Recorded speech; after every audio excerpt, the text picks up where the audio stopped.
this schedule really shapes up for a playoff run with a 12-team playoff. Areas that, you need to get from experience, which is just, hey, I need to make quicker decisions. How do you define success for this team? National championship.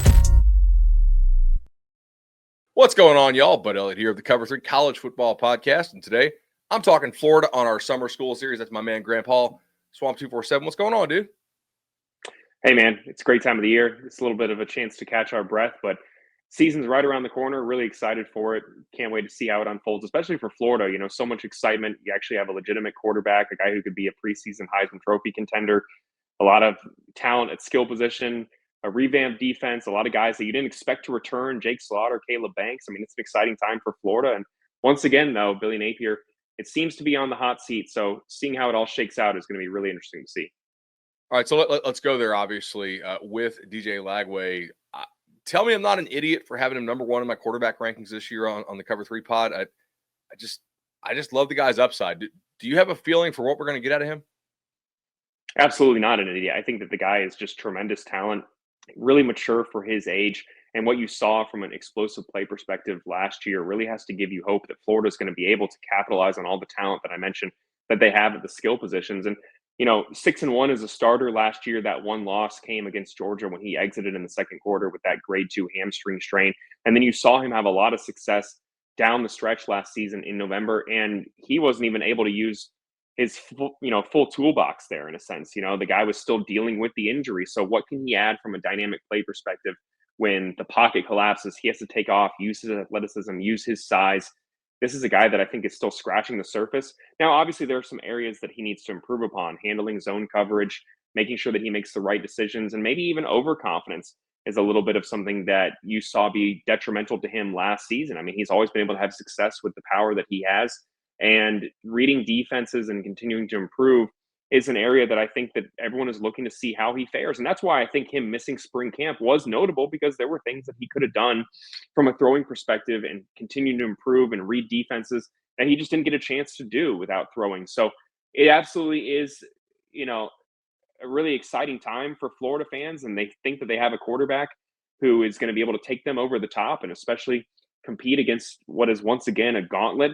But we're going to need to see, I think, a little bit more improvement out of DJ Lagway this season. But when it comes to potential, there's no one that I would put at the top right now in college football other than him.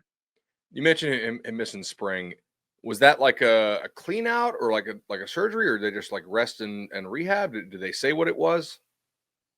They didn't say, and I think that comes down to his family's wishes, wanting to protect this quarterback. And obviously, that at the next level, they're going to put you under a microscope and read everything there is about you, and any durability concerns could cause you to drop in the draft. And not saying that we want to look that far ahead, but this is a desire to protect him. Even everything Billy Napier said was vague, where people got a little bit conspiratorial in a sense, and they were wondering what this actually was. And that's absolutely fair, because there wasn't much information out there. He did not have surgery. This is something that he's been dealing with throughout his career. It's not relatively new. If you go back to even last year, leading into the Miami game in the season opener, due to the volume that he was throwing at in fall camp and how much he was working out on his own, he was dealing with some shoulder soreness throughout fall camp and into the start of the season, and rested after the season, thought that it would get a little bit better, did not get better. By February, they decided that he needed to actually shut it down and continue to recuperate so that when the 2025 season rolled around, he would be as healthy as possible, and it would be more of a pain management type things. Now, could he potentially have surgery down the line? It's absolutely a possibility. Obviously, I'm no doctor and I don't have his medical files in front of me, but I would assume that if this is something that lingers or is bothering him still at the end of the 2025 season, that they're going to want to go clean that up and make it so it's not a long-term issue for him whatsoever. And then you can get a little bit of an extended offseason, get him ready for the 2026 season. But this is going to be something that DJ Lagway is going to have to manage this year. Pain management is a part of the game, as everyone knows, and it's something that he's going to have to deal with throughout the season from everything I've heard. With that being said, the good news coming out of Florida is that he is back to throwing. He's throwing more than 200 passes a week. They're managing his schedule well so that he doesn't have back-to-back days where he's doing a lot of activity. And the hope is that when Florida begins fall camp, that they're going to have a DJ Lagway who is healthy as possible, and he's going to be able to take the reins of being Florida's starting quarterback. And they do have a pretty, manageable start to the schedule with Long Island and USF coming to town. So, probably not opponents you're going to have to run him a lot against there in those opening 2 weeks, or at least I hope not. Receiving wise, so Eugene Wilson is back. They add some really exciting freshman pieces. Obviously, you lose Badger to the NFL. A couple other guys are gone. If this works, like, how does it look like? Who are the guys who would have stepped up into the roles for this thing to be optimized? Yeah, I think Eugene Wilson is an obvious candidate. That was a guy who enormous potential, what you saw out of his first 2 seasons, but really wasn't able to stay healthy. They shut him down in the middle of last season with that hip injury, which was determined to be a congenital issue, something he'd been dealing with his entire life. And now you get that cleaned up, you get it fixed. He's able to improve, get stronger in his lower body. This is someone who absolutely should be a starter for Florida. Shouldn't be out there, like you said, too long against Long Island, but someone that I would expect to be a starter, just how dynamic he is in the open field. You can see him be used in the backfield as well. You saw that last year against Samford when he had that 85-yard touchdown where he hit over 23 miles per hour. Just a dynamic athlete who has continued to improve. And then you look at who they brought in the transfer portal. J. Michael Sturdivant kind of flown under the radar a little bit. He didn't have great quarterback play at UCLA last season, and I think that led to some undesirable production where people, I think, were sleeping on him a little bit in the portal. But this is a guy who had some NFL interest, and if he didn't return to college, he's probably going to be a guy who's competing for a spot on, the 53-man roster here in the fall. This is someone who I think has fantastic talent. He's, dedicated to learning the playbook, improving his route running. He's got great hands, fantastic size. I think that Florida does what they have done the last couple of years and bring in a transfer wide receiver for the third straight season who is going to be out there as a starter from the jump for Florida. Yeah, you mentioned Badger last year, Chimere Dike as well, a guy who ends up going in the 4th round of the Tennessee Titans. And then the year before that, I think everyone knows how Ricky Pearsall did in Gainesville. So the hope for Florida is that Sturdivant is going to slide in there. And then after them, I'm really interested to see how it all shakes out. Florida has a ton of speed at the wide receiver position. Aiden Mizell, you remember him from that Mississippi State game last year, really had a chance to break out, make guys miss in the open field. A really dynamic athlete, one of the top 5 fastest players on Florida's team. I think that he's going to get opportunities. Is he going to be a starter? I think it remains to be seen. You look at the wide receivers that they brought in the 2025 recruiting class. Vernell Brown III, a legacy guy who had a ton of interest. Ohio State, Georgia were all after him as well. Dallas Wilson, that well-documented late, I don't know if I can call it a flip, but the decision to back out of that signed financial affidavit with Oregon and reopen it up and head to his in-state school. He was the standout for Florida during the spring game when he had 10 catches, pair of scores for 195 yards. I mean, that's a spring game record for Florida, and not just among freshmen. That I think instantly raised the level of expectation for him. And a couple other guys that they brought in as well, Nashawn Montgomery and Moise Tunkara, I think are going to compete. And then there's a couple guys on Florida's roster that are looking to carve out a role for themselves and not get passed up on the depth chart. Tank Hawkins is a guy we've heard a ton about, another really, really fast guy. I think he absolutely will get opportunities. TJ Abrams didn't have a great spring game, but he's someone the Florida program is really high on. I just rattled off a bunch of names, and there's not going to be enough passes to go around. So probably someone or a couple guys are going to be a little bit unhappy.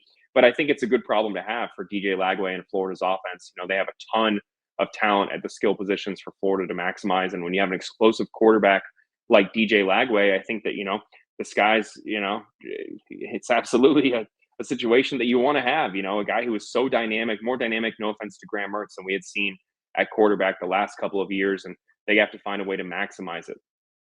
Got to ask this for all of our college fantasy guys out there. We know Florida's probably backfield by committee, at least some, but if a guy does go ahead and take, 70 or 80% of the touches, at least in, like high leverage situations, not mop up duty, who is that guy? Like, is there a guy you think has the potential to rise above everybody else?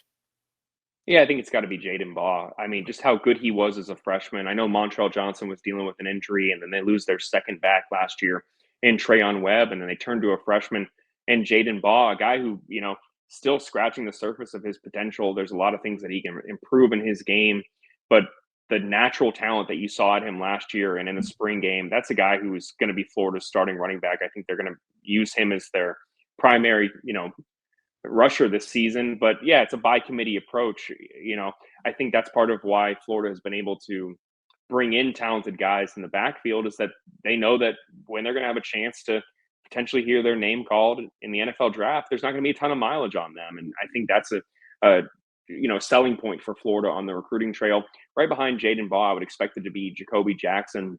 Okay. That's a guy who under recruited. Absolutely. He's one of the numerous victims of the COVID era where they didn't get the, eyes on them that they deserved. He ends up going JUCO and then comes to Florida ahead of the 2023 season, sits on the bench, but continues carving out a role for himself. He's a really good change of pace back. I think that he's going to be a third down back for Florida, give you a couple different looks, really agile.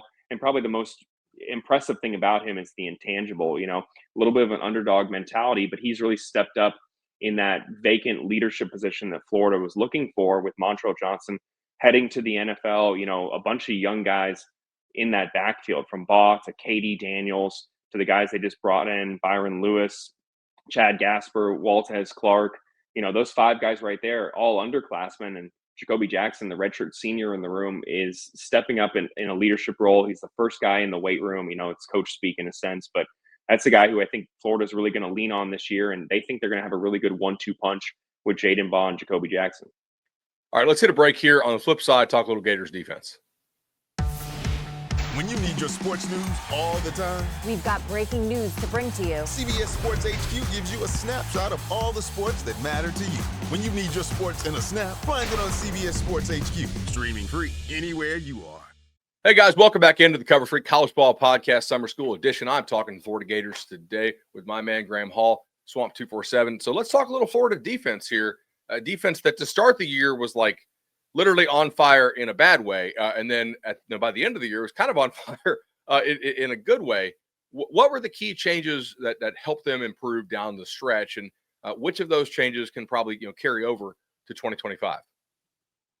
Yeah, I think the biggest one is the coordinator change. You had Ron Roberts move into the box, a veteran coach, 3 decades in the business, took over as the primary play caller there with the bird's eye view. And I think that what he was able to do and get the most out of Florida's defense, Austin Armstrong, who was the other co-defensive coordinator now in Houston, Ron Roberts is running the show. And I know that everyone loves to see all the assistant coach hires that are made. And Florida always talks about, Napier's Army because they have so many assistants and behind the scenes guys, but that's allowed Ron Roberts to really kind of take an overseer role rather than have to coach a unit in practice. He gets to examine every single part of the defense. And I think that his, affinity for what Florida likes to do, his relationship with multiple guys on the coaching staff, coupled with the guys that Florida is bringing back, obviously, is going to lead Florida to have a stronger start this season. Obviously, the start of the schedule helps because you're not playing a team like Miami with, a guy like Cam Ward that you're going to be tasked with stopping in week 1. But this is a situation for Florida where they do have some pieces that they need to replace as well. You lose Jason Marshall Jr., who was a standout in man coverage last year for the beginning of, the season. You lose Cam Jackson, an NFL draft pick. You lose Desmond Watson, a couple other guys as well, Triquez Bridges. There's certainly some question marks with Florida's defense and, how they identify filling those needs, especially in the front 7, moving, to a young linebacker in Miles Graham with Shamar James heading to the NFL as well. And then some questions in the secondary, in my mind, they can't afford a drop off due to the personnel changes. But I do think having that consistent coordinator in place for Florida for a second season is really going to help them have a more consistent defense this upcoming season. Now, what you saw in November, how they were getting to the quarterback and they lost a couple pieces in the transfer portal who were vital to that, losing TJ Searcy to Texas A&M, losing Jack Pyburn to LSU. They're going to have to rely on some guys who have been waiting in the wings a little bit, some 5-star guys as well, like LJ McCray and George Gums, a guy who's still relatively new to the defensive side of the ball. Those guys are going to need to step up into elevated roles. And if they can do that, I think that Florida is going to be able to pick up where they left off in 2024. And that's being a formidable defensive unit, which really has not been something we've seen too much in Gainesville during the Billy Napier era. And if they can get that this year, I think it may be more critical to Florida's competitive chances than maybe even DJ Lagway is. I know that sounds crazy in a sense, but having consistent defensive play does seem like a key for Florida when it comes to handling this gauntlet.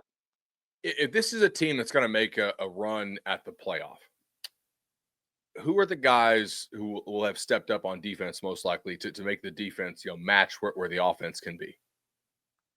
if you get 12 games of Caleb Banks, that you got out of him against LSU and against Ole Miss, where he was just a menace in the backfield, consistently getting to the quarterback. If you get that all year long for him, I think that Florida is absolutely going to be one of the top defenses in the SEC. Obviously, Tyreek Sapp is up there as well. Just a guy who's an emotional leader for Florida, has really improved every season he's been in Gainesville. Getting him back for another season is huge for Florida.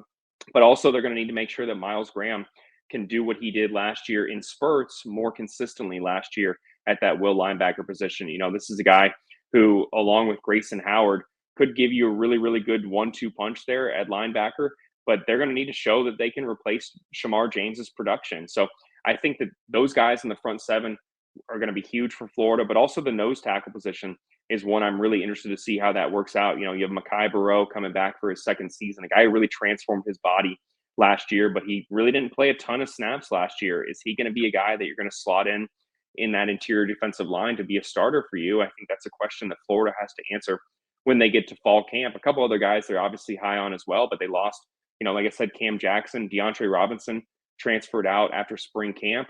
I think that's a position where Florida's going to need to make sure that they can have a guy step up. But the guys at the edge and a defensive tackle, I think, are key for Florida in making sure that they can have as much production in the entire 2025 season that they had in November last year. And if they can do that, then I really think that Florida is going to have a much higher ceiling than they did last year.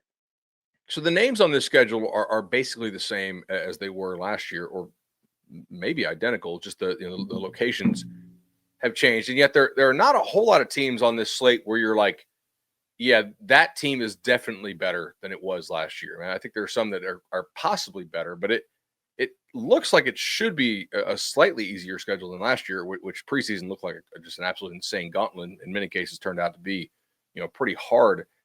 Given the schedule, how do you define success for Florida in 25? I think if they win 9 games, that's a very, very successful season for Florida. You obviously know how the fan base is. Their expectations are not going to waver based on the schedule. They're going to say that's a cop out here and set up the slate for Billy Napier to get a 5th season, even if he goes, 7-5 or 8-4. This is a team that has consistently touted that they're deeper than they've ever been. He's got the entirety of his roster in there. There's no more the excuse of, hey, I'm coaching guys from the previous regime. He has all his coaches in place. They've spent, a ton of resources on overhauling the strength program. There's no excuses for Florida. You have a dynamic quarterback. I could go on and on and on. Anything less than 9 wins, I think people are going to see it as a disappointment. And I do think that, like you just said, there are a lot of teams on Florida's schedule you could make a really good argument for are not as talented as they were last year. I think that it remains to be seen how Florida State does. I think that naturally an improvement from them from last season's finish feels like a foregone conclusion. Is Miami going to take a step back? I think offensively they are. Their defense looks really, really good. But are they going to be as potent as they were last season? I think it's absolutely a question. The one that stands out to me, though, as a team that Florida consistently faces that I think is going to make a leap, and I'm not the first one to say this, is I think LSU is poised for finally getting over the hump under Brian Kelly. I know that, people are kind of sitting here being like, well, I'll believe it when I see it, but they have all the pieces in place from what they did in the transfer portal on the recruiting trail, getting Garrett Nussmeier back, the investment in the coaching staff that Kelly has put in there in Baton Rouge. I think that's a team facing them in the 3rd week of the season is going to absolutely be the first barometer for Florida. It's the first real test for Florida this upcoming season, and it's going to be a night game in Tiger Stadium. So that is going to be a huge question mark for Florida, where we're actually going to be able to see, is this team as sound and as improved as Florida has spouted off that they are and said that they are for the last couple of months? That's going to be the one that we're going to actually, I think, really get a read on this team. But otherwise, you look at Texas, you look at Tennessee, you look at, a couple other teams on Florida's schedule, even Georgia, perchance. You could make an argument that those teams are not nearly as equipped to, go toe-to-toe with Florida and come out with a double-digit win. I do think that there are more winnable games on Florida's schedule, even though, like I've been saying, it's a little bit of a gauntlet. But what SEC team doesn't have a gauntlet right now? That's just kind of the name of the game. That's why everyone's up there in Ormond Beach, Destin, sitting there saying, hey, look at the SEC. We're the top dog. Look who all we're facing. They've consistently touted that they have the top schedule, regardless of which member school you are. And that's no different for Florida. It's no excuse. for Florida's expectations. It's just the reality of the current landscape of college football. I think if you're Florida, you're kind of heartened at the robustness of the middle, upper part of the SEC. But in the last 2 years, they really haven't had that national championship caliber team. You know what I mean? And I think that presents a real upside as far as your upper mobility within this league. If everything hits, maybe Arch and Texas are just that good, and they're number one, and I know they're favored to win the title, but nobody's a hard favorite to win the title this year. There's no real, that team is for sure natty good. Sitting here preseason, I think they're a really exciting team to watch this year, man. I'm pretty excited to see this thing. Yeah, me too, and I agree with you. I don't think that there really is an SEC team that I'm looking at right now and saying that they are going to have an easy path to the national championship. I do think that was the case last year. There were a lot of really, really, really good teams in the SEC, but did they have the best team in the country? No. And I think that you saw that come to fruition.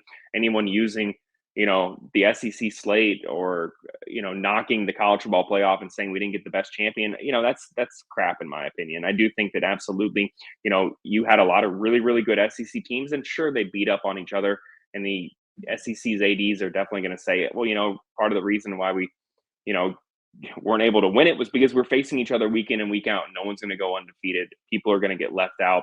It's just the nature of the beast. And I do think that that's the case. But right now, I do think the SEC is very wide open. There's a ton of teams that I could see surprising, and I can see a lot of teams disappointing here. And that's why, the games aren't played on paper, and why we look forward to the fall all year long, because this is, a business, and college football, it's always going to have some surprises up its sleeve. You never really know how it's going to go. And I do think that Florida has a chance to be one of those surprising teams, just given how, their roster has shaped up and who they have coming back on the coaching staff, and obviously having Lagway and a lot of key pieces on the defense, getting 4 of their 5 offensive linemen back from last year's team, including Jake Slaughter, who's one of the best interior offensive linemen in the country.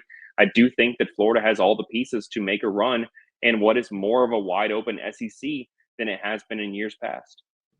Graham, really appreciate this. Feel like I learned a lot about the Gators. See you on Swamp 247. Look forward to all your coverage this year. Hey, appreciate you having me. It's been a great time.